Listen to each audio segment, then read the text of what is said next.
I will share with you something about Good Friday. Good Friday is not simply a remembrance of something that happened long ago. Usually I say that, and I believe in this. It is a mirror held up to our world and a window into the heart of God. Another thing about Good Friday is the day when the world is darkness and God's love meet face to face. So think about it. Another thing, Good Friday is not escape from the world's wounds.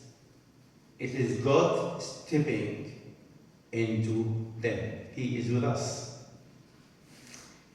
in every wound, in any suffering, in difficulties, in what we have. On this day, we see a political power misused, truth disordered, crowds manipulated, and innocence condemned. Pilate, as we read twice from John and Luke, Pilate knows Jesus is innocent. He hands him over to satisfy pressure. Religious leaders protect their status rather than seek justice. The same patterns echo today. Look around and think of what happened. Good Friday tells the truth about humanity. We are still capable of crucifying the innocent. But it also tells us that God does not abandon us in our darkness. In a world where love is often conditional, fragile, or self-interested, Good Friday proclaims a love that goes all the way to the end, that will see it. John says in chapter 13, verse 1, having loved, we spoke about that yesterday, having loved his own, he loved them to the end. Paul writes, while we were still sinners, this is the truth. Christ died for us, not because we are good people, but while we were still sinners. He died for every one of us and for the world around. The cross is not a tragic accident. It is a deliberate, self-giving love. A love that enters human suffering, abhors violence, and refuses to return hatred. God does not love us from a distance.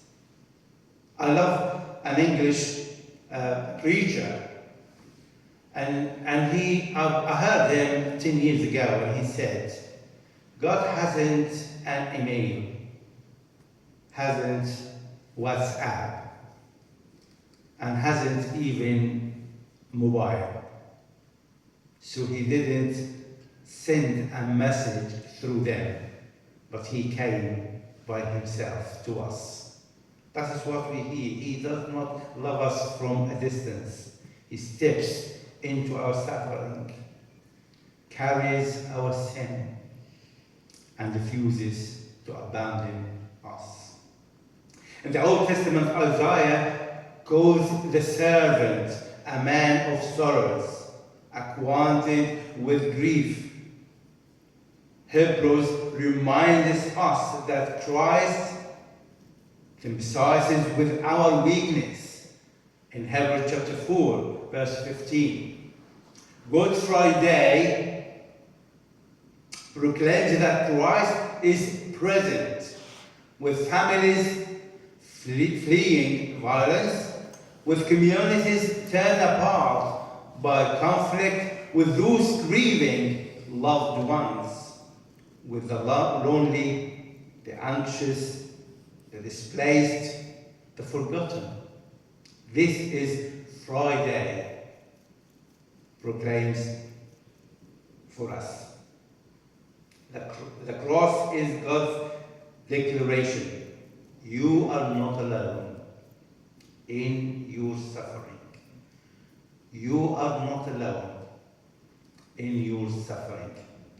Jesus gives his disciples a new commandment.